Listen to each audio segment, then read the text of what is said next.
I'm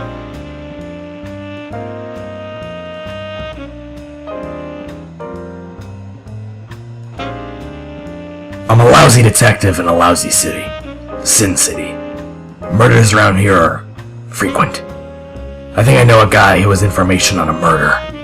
I better go see what rock he's hiding under. Hey everyone, I'm John, and today we're going to review the new 2014 movie, Sin City. Hey, kid. I'm a Sin City cop, so don't try to play no games with me, alright? Where were you on the night of the 11th? Looks like I'm gonna have to squeeze him. It's like a thing. Don't lie to me! I swear I do movie reviews. Hi everyone, I'm John. And I'm Ethan. And we're here to bring you a review of the 2014 sequel to Sin City. Sin City, A Name to Kill For. Right, so the Sin City movie franchise revolves around usually 3 stories in a movie. And it's usually different characters, different stories. In this one, A Name to Kill For, there is one story from the other movie. Which is Jessica Alba's character. And her story encompasses characters still from the other movie. Yeah. Now, walking into this movie, I will admit I hadn't seen the original Sin City. Like a scrub. I hate to admit it, but I hadn't. And one of the things that surprised me most about this was it worked really well just as a standalone film, I guess you could say. Right. I really was never at any point confused. It always kept me entertained. I mean, there were times when I thought I could have benefited from having more knowledge of the earlier movie. Like with Jessica Alba's character story, which is the only one that you needed really any information from the other movie from. Yeah. Right. That one I might have actually been a little bit lost on, but yeah, this movie was surprisingly good as a standalone movie and as like a sequel. I think. Well, I can't really speak on that, right. But I think you told me that you thought it did justice to the original. Having seen the original, I thought this one did it justice, although in no way did it surpass the first one. I thought it did just enough to where it was like, wow, that was good. This is a worthy sequel. And I'm glad I saw that. This is a good follow-up. Right. Although I am sad to say that Clive Owen is not in the movie reprising his role as Dwight. Instead, we have Josh Brolin. So, he's good, but I wish I had Clive Owen just for continuity's sake. Now that speaks to, not the Clive Owen thing, but the thing about how it was good to watch without seeing the first one. I think that speaks to, it'll be good for casual viewers, and good for also, hardcore fans, I think. Yeah. People with a more dedicated fan base. I believe it will appeal to the people who've read the comic book, since it is based off a graphic novel. People who've read the graphic novel, and people who've seen the first movie and enjoyed both of those. Now, the most attractive thing about this movie, I think, just, to people, the thing that catches everyone's eye... The minute they see this movie, it's the first thing they see. Is how stylized it is. It's basically taken... it's like a moving graphic novel, basically. Right. Like, everything in this movie is stylized, from the way people talk, to the way people drive, to the way people fight, to the way it's shot. It is all stylized to look like the graphic novel Sin City. And I honestly really like that. One of the things I liked most about it was that it was, for the most part, black and white. Right. But they would use color. This is something they do in a lot of movies, but I think they did particularly well here. They would use it to emphasize a certain thing. For example, they would, like if there was an all black and white scene, but there was a new character coming in, her dress would be blue or something. Right, so that they show that is a new, important character. And it was a really good, or like if there was some fight scene, like some guy's shirt would be pink or not pink, or like red or whatever to show. It was a good device, I think. Right, yeah, it is, and you have your blood, which is either very red or very white. It was milk blood. With the milk blood, right? Now, but the thing about this visual style is that I think there are some people it won't appeal to. Right. Now, that's not necessarily a bad thing. I think that filmmakers these days will often try to experiment with different filming styles. Mainstream filmmakers at least will not really take artistic risks. I think. Right. They'll just want to go with something mainstream that no one will really love, but everyone will be like, eh. Yeah, and that's what Frank Miller tried to do with it. Just tried to make... He tried to do the opposite of that. He right. tried to make something... He took some artistic leaps. Right, he tried to make the movie as much as the graphic novel as possible, and I having skimmed through the first graphic novel at Books and Books one day, lo and behold, it looks page to page.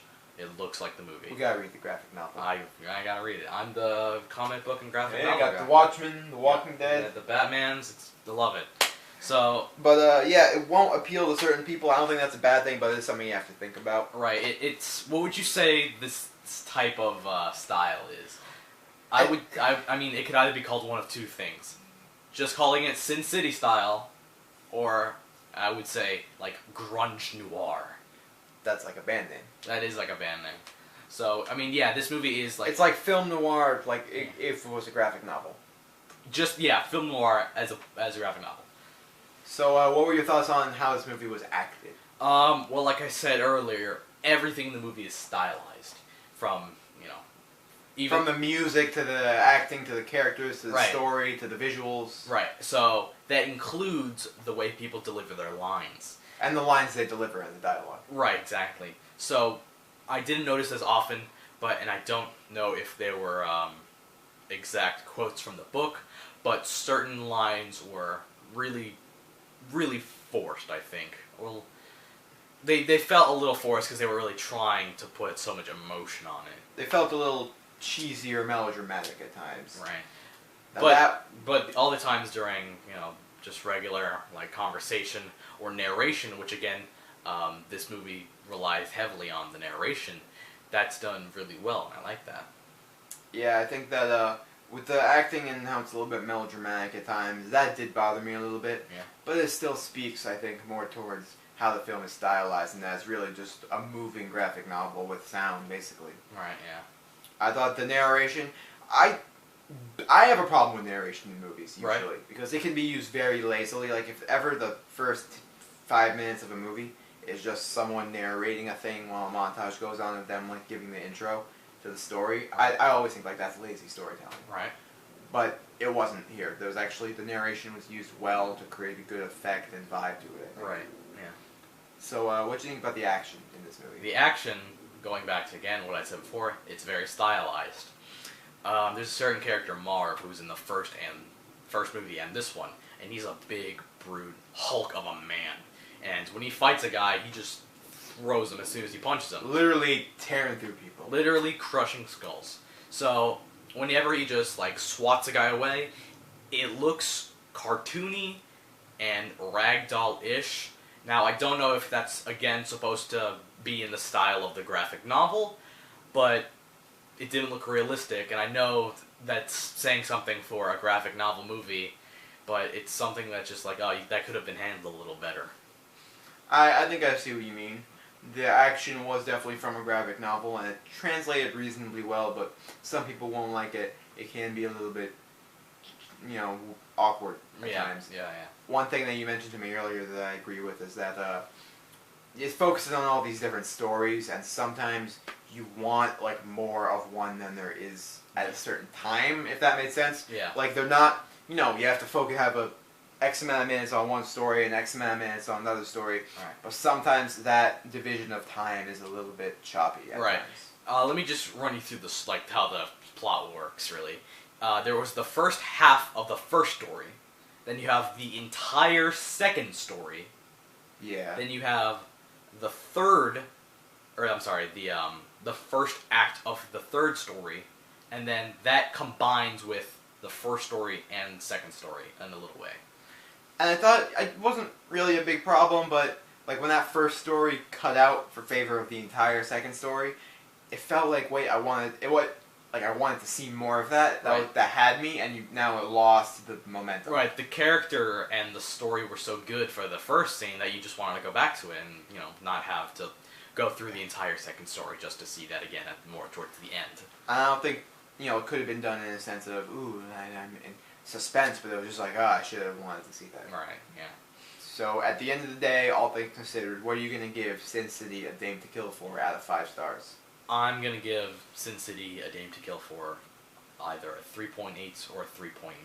Alright. Yeah, again, coming from the guy who loves comic books and graphic novels, I can tell that, you know, this was translated very well.